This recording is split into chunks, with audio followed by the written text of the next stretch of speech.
Welcome to Dependable Flame, where we explore vintage petrol lighters, ashtrays, tobacciana, and other useful mechanisms. Make yourself at home. Today we have a vintage Evans Triggerlight automatic petrol lighter with a sort of stacked shield design on one side, just barred, or I think that is, well, I think a lot of times that would be called engine turning. I think maybe all of this design work would be called engine turning. But I think that perhaps this was cast into the body of this lighter, or at least that seemed the case to me as I removed the wadding, which you may have seen in the repair video. The 1954 lighter repair manual talks about some Evans models rather than the designs being actually integral to the lighter, that they were pasted onto the sides of the tank of the lighter. I don't believe that's the case that we have here. This lighter sparks very well. It is fitted with fulcrum screws rather than the rivets, although I have an inkling that perhaps this may have had covers over these screws or rivets at one point. The lighter lights very well. I did re-wick it. I have not had to have any clearing of the flint tube, did not have to disassemble the trigger light mechanism, which I'm sure disappoints everyone, including my friend Stuart Linton, who I saw on Facebook the other day congratulating someone for coming so far and how far he's willing to disassemble his lighters.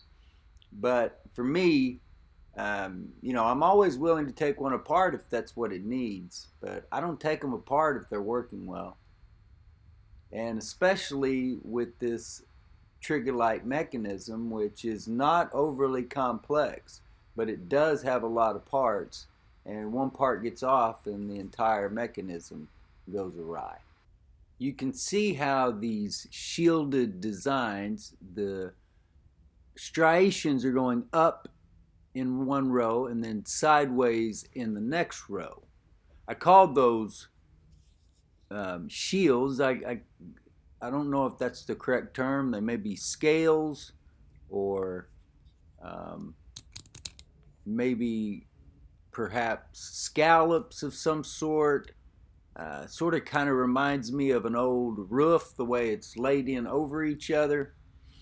But you can also see the mechanism here is all clean. The ratchet arm that pulls up your file wheel. I did not have to take it apart, as I said, but it all seems to work just fine. Everything is functioning as it should.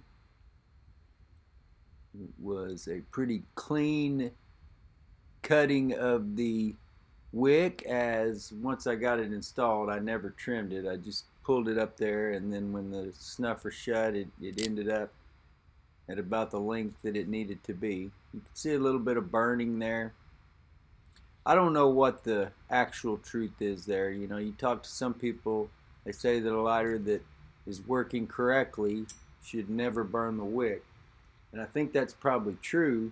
But you also have many times where a gust of wind blows through. That's something that my friend Giovanni Abasi has taught me, how much a damage can be done to that wick by our breath or some other form of wind that is putting it out, other than it being snuffed or basically extinguished of its oxygen.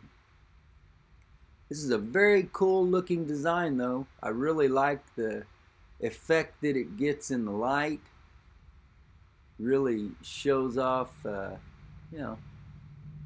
very fancy look. I think that this model was referred to as the banner. Evans was not very good about marking their lighters, and the base of this one of the screws is smooth and the other one was marked Evans with patent numbers and dates, but no model name. Also talked in the repair video about how the Evans can have the flint and fuel screws in opposite places.